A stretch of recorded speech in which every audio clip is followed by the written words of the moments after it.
आपका स्वागत करता हूं जावा सीखने की सीरीज में। हमने इसके पहले काफ़ी कुछ डिस्कस कर लिया है। अब आज बारी है जावा बज़वर्ड्स टॉपिक को डिस्कस करने की। इसमें हमको ये टॉपिक डिस्कस करने हैं। इन टॉपिक को हम कह सकते हैं कि जावा के मूल मंत्र हैं। इनके बारे में जानने के बाद हम जावा लैंग्वेज को और आगे सीखना शुरू करेंगे। ये जावा का ओवरव्यू आप इसको कह सकते हैं। अभी हम जावा का ओवरव्यू पढ़ रहे हैं और फिर इस चीज़ों को ख़त्म करने के बाद हम जावा के अंदर एंट्री करेंगे। तो स्टार्ट करते हैं। ये है, जैसा कि आपको पता है, ये सिलेबस है। इस पे अभी हम इसके बारे में डिस्कस करने वाले नहीं हैं। हमने ये जो रेड बॉक्स के अंदर टॉपिक लिखे हुए हैं इनको डिस्कस कर लिया है और एप्लेट, सर्वलेट, बाइट कोड इनके बारे में पिछले वीडियो में डिस्कस कर लिया है। आज मल्टी थ्रेडिंग इन टॉपिक पे डिस्कस करना है। तो स्टार्ट करते हैं। ये पहला टॉपिक है। हम इसको कह सकते हैं कि हम जावा के मेन चीज पढ़ रहे हैं, ऐसे फीचर पढ़ रहे हैं जो जावा के डेवलपर्स ने इसमें इंटेंशनली डाला है, जो उनकी इंटेंशन थी जावा को डेवलप करते टाइम। कुछ मूल मंत्र कहते हैं हम इनको, दूसरी लैंग्वेज में कह सकते हैं, अपनी लैंग्वेज में। तो यही है, simple. Java was designed to be for the professional programmer to learn and use effectively। मतलब जावा जो एक लैंग्वेज है, ये एक सिंपल लैंग्वेज है। अगर आपको थोड़ा भी प्रोग्रामिंग एक्सपीरियंस है तो आपको जावा सीखने में बिल्कुल दिक्कत नहीं होगी। You will not find Java hard to master. जैसा कि मैं पहले से ही बताते आ रहा हूँ, और इन चीज़ों को मैंने इस तरह से अरेंज किया है कि चीज़ें बार बार थोड़ा रिलेट करते चलें, जिससे आपके मेमोरी में वो धीरे धीरे आसानी से याद हो जाएं। If you already understand the basic concept of object oriented programming, learning Java will be even easier.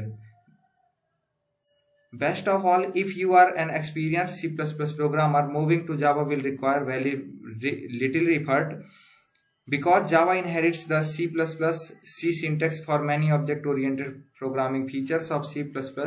Most programmers have little trouble with learning Java। इसका मतलब कि अगर आप C++ के प्रोग्रामर हैं, जैसा कि मैं बहुत पहले भी बता चुका हूं आपको कि जो जावा के डेवलपर्स थे उन्होंने C और C++ से जावा की सिमिलरिटी रखी थी, ताकि जो उस टाइम के C और C++ के प्रोग्रामर हैं वो स्विच कर पाए आसानी से जावा पे। तो इसी वजह से जावा एक सिंपल लैंग्वेज है। जावा ऑब्जेक्ट ओरिएंटेड, जो जावा का ऑब्जेक्ट ओरिएंटेड मॉडल है वो वेरी सिंपल है और इजी है, इजी टू एक्सटेंड है। और जो इसके प्रिमिटिव डेटा टाइप्स है, such as integers, character, float, इनको हाई परफॉर्मेंस की वजह से नॉन ऑब्जेक्ट्स रखा गया है। इसके बारे में, इस चीज़ के बारे में जब हम डेटा टाइप पढ़ेंगे तो वहाँ पे हमको ये चीज़ बड़े आराम से, बड़े आसानी से सीखने को मिलेगी। तो जावा जो है ऑब्जेक्ट ओरिएंटेड है। जावा का जो ऑब्जेक्ट ओरिएंटेड मॉडल है वो सिंपल है और इजी टू एक्सटेंड है। इसके बाद रोबस्ट लैंग्वेज। अब हम देखते हैं जावा कैसे रोबस्ट लैंग्वेज है। तो आप multi platform environment of the web places extraordinary demands on a program, because the program must execute reliably on variety of systems. जो वेब बेस्ड प्रोग्राम होते हैं उनको अलग अलग तरह के variety of CPU, variety of operating system execute होना पड़ता है, जिसकी वजह से उनमें कुछ पोर्टेबिलिटी और सिक्योरिटी जैसे रिक्वायरमेंट होती हैं। उनको अचीव करने के लिए जावा में ये फीचर है। तो जो जावा को क्रिएट करते टाइम ये चीज़ें ध्यान में रखी गई हैं। Thus the ability to create a robust program was given to higher priority in the design of Java। मैं वही अभी बताया कि जावा को बनाते टाइम इन चीज़ों को ध्यान में रखा गया कि जावा में पोर्टेबिलिटी हम कैसे अचीव करेंगे और सिक्योरिटी कैसे अचीव करेंगे। तो वही चीज़ें हैं कि जावा को जब डेवलप किया जा रहा था तो इन चीज़ों को हाई प्रायोरिटी पे रखा गया। जावा जो है पोर्टेबिलिटी और सिक्योरिटी जैसी चीज़ों को अचीव करने के लिए कुछ एरिया में आपको रिस्ट्रिक्ट करता है, और कुछ at a same time Java frees you from worrying about many of the most common errors of cause of programming errors. मतलब एक तरफ जावा आपको रिस्ट्रिक्ट करता है वेब बेस्ड प्रोग्रामिंग में पोर्टेबिलिटी अचीव करने के लिए, सिक्योरिटी अचीव करने के लिए, और एट सम प्लेसेज जावा आपको फ्री करता है। जैसे मैं आपको एक बार किसी लेक्चर में एक्सप्लेन किया था कि जब आप प्रोग्रामिंग करते हैं तो अगर आप जावा में अच्छे से प्रोग्रामिंग करते हैं, आपका वो प्रोग्राम रिफ्लेक्ट करता है अपने परफॉर्मेंस से। मतलब यहाँ पे प्रोग्रामर को काफी फ्री किया गया है कि वो उसका वर्किंग जो है उसके परफॉर्मेंस, प्रोग्राम के परफॉर्मेंस पे भी दिखता है। Because Java is strictly type language, it checks your code at compile time, however it checks your code at run time. Java चूंकि एक स्ट्रिक्टली टाइप लैंग्वेज है, यहाँ पे एक नया शब्द आता है स्ट्रिक्टली टाइप लैंग्वेज, जिसकी वजह से जावा जो कोड है कंपाइल टाइम पे भी चेक करता है और रन टाइम पे भी चेक करता है। इस प्रकार से जावा जो है एक रोबस्ट लैंग्वेज है।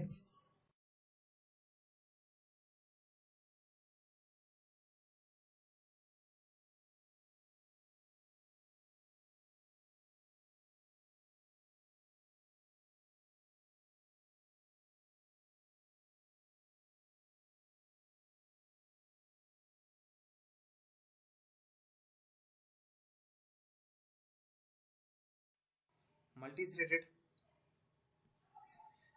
Java was designed to meet real-world requirements of creating interactive network programs. Java was designed to meet real-world requirements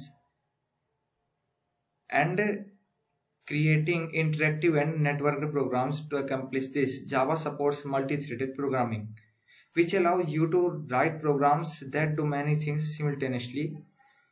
Java जो है, Java language real world requirement को अचीव करने के लिए, जैसे कि इंटरेक्टिव प्रोग्राम्स, नेटवर्क प्रोग्राम्स, इनको बनाने के लिए डेवलप की गई है। और इसके लिए जावा में मल्टी थ्रेडेड प्रोग्रामिंग को डाला गया है। जावा सपोर्ट करता है multi threaded programming. The run time system comes with intelligent and sophisticated solution for multi-process synchronization that enables you to construct smoothly running interactive systems. ये जो मल्टी थ्रेडिंग प्रोग्रामिंग है, multi threaded programming, इसको हम unit 4 में हैं, हम इसको वहाँ पे इसके काफ़ी कॉन्सेप्ट जानने वाले हैं। अभी आपको इतना जान लेना चाहिए कि जो मल्टी थ्रेडिंग है इसका यूज होता है इंटरेक्टिव सिस्टम बनाने के लिए, कई सारी प्रोसेसेस को एक टाइम पे रन करवाने के लिए। और फिर इसके बाद हम नेक्स्ट देखते हैं आर्किटेक्चर न्यूट्रल। चूंकि जावा के जो डिजाइनर्स थे उनके लिए एक इशू ये भी था, सेंट्रल इशू था, कि कोड की longevity and portability. One of the main problem facing programmers is that no guarantee exist if that you write a program today it will run tomorrow on the same machine.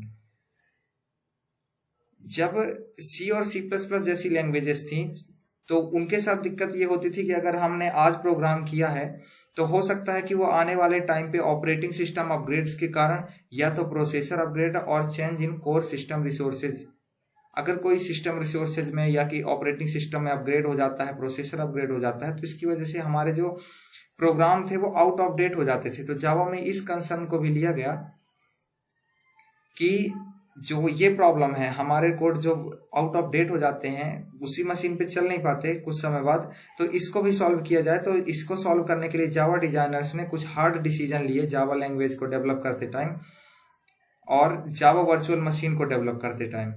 और इसका goal ये था कि write once run anywhere any time forever, इनका goal था और इन्होंने काफी हद तक इस गोल को अचीव किया।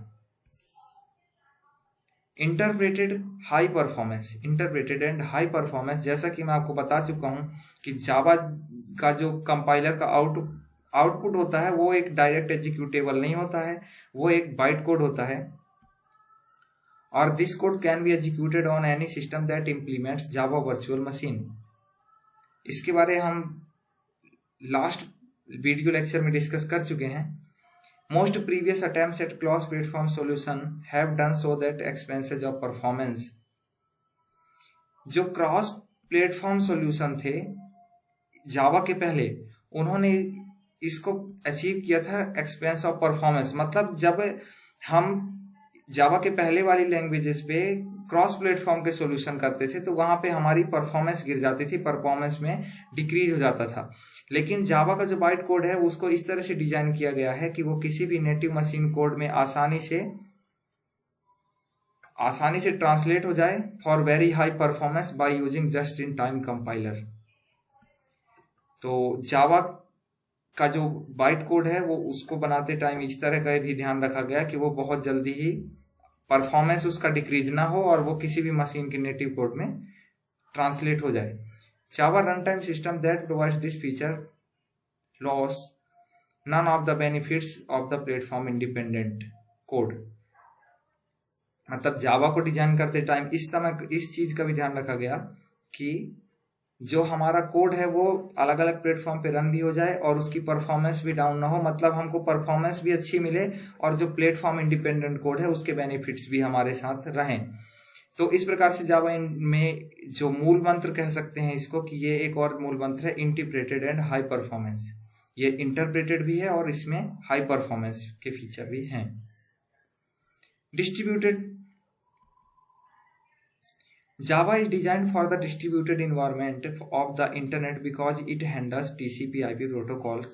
In fact, accessing a resource using a URL is not much different from accessing a file. Java also supports remote method invocation (RMI). This feature enables a program to invoke methods across a network. Java एक distributed language है, इसमें remote method invocation और जैसे feature हैं को ये support करता है और इस फीचर से हम किसी भी प्रोग्राम से नेटवर्क के द्वारा मेथड्स इन्वोक कर सकते हैं। Next dynamic. ये छोटे छोटे से टॉपिक हैं, इनके बारे में जानने के बाद आप इस लेवल पे आ जाएंगे कि हम जावा में लैंग्वेज सीखने में एंट्री कर सकें।